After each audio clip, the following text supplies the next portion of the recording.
Today, we are going to begin our study of the Industrial Revolution, which began in the 1700s in Great Britain. As we move through each section, we're going to look at a big question, which we will use as our summative evaluation. Here,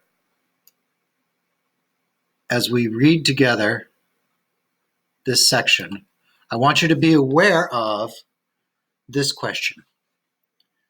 What developments in the manufacturing of cloth caused mass migration to industrial towns and cities? Now, if you've studied your Quizlet cards, you will know the vocabulary that I'm going to be using. So let's begin.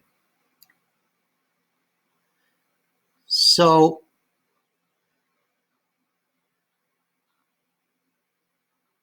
there we go. So in modern urban culture today, we take big cities for granted.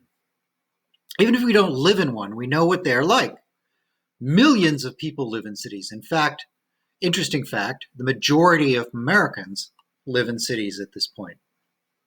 There are busy streets filled with traffic and noise all the time. There are shops, stores, restaurants, and theaters in abundance, not to mention tall buildings, and in some cities there are still factories.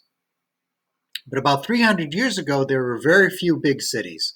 So what led to the rapid rise of the modern city? So we're talking about a change in just 300 years to a modern urban lifestyle, whereas for thousands and thousands and thousands of years prior to that, the vast majority of human beings had lived in tiny little villages.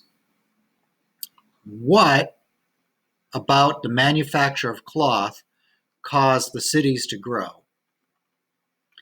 So I love this picture here. This is one of my favorite cities.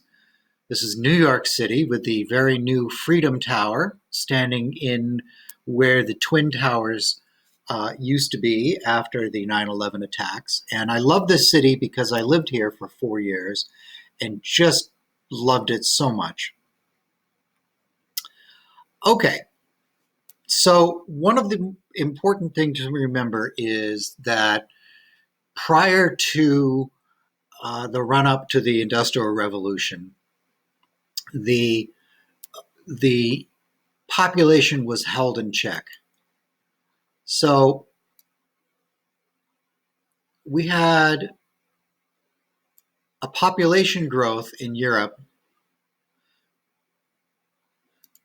between 1100 and 1300 AD.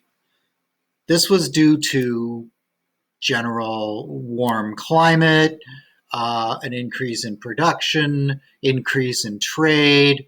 It had become a very complex society. However, then over the next 200 years, the population declined. Many people were being born, but more were dying. So infant mortality rate was very high. Warfare, shortages of food, and disease were facts of life. In fact, during the plagues of the 1300s, as many as 1/3 of all Europeans may have died. This was the famous Black Death of Europe. However, after about 1500, the population began to grow again. Although this was unevenly due to wars and outbreaks of diseases. The plague continues to come out in certain places in the world today. We cannot be sure why, but it probably had to do with improved farming methods and more food. It also might have been because those who lived through the plague years developed some resistance to disease. And it might have been due to improved hygiene or ways of keeping healthy and preventing disease. Then, around 1700, Europe entered a phase of more rapid population growth. For example, over the next 100 years, Great Britain increased its population from 5 million to 8 million, which doesn't seem that much today, but was a huge increase then. France grew at about the same pace. Other European populations increased between 60 and 80%. As you can see here, as these towns were growing and growing, we have the factories that are producing more of the goods. Europeans living in North America increased even more dramatically, from an estimated 275,000 in 1700 to nearly 4 million in 1790. Native Americans, however, tragically continued to decline in numbers due to warfare and exposures to diseases brought across the Atlantic Ocean by Europeans. We studied that in our very first unit in the Conquest of the New World. We don't know exactly why the population of Europe began to grow quite so rapidly in the 1700s. Whatever the causes may have been at the same time, there were fewer jobs and therefore less work in the countryside. As agriculture became mechanized and more efficient, fewer people were needed for farming.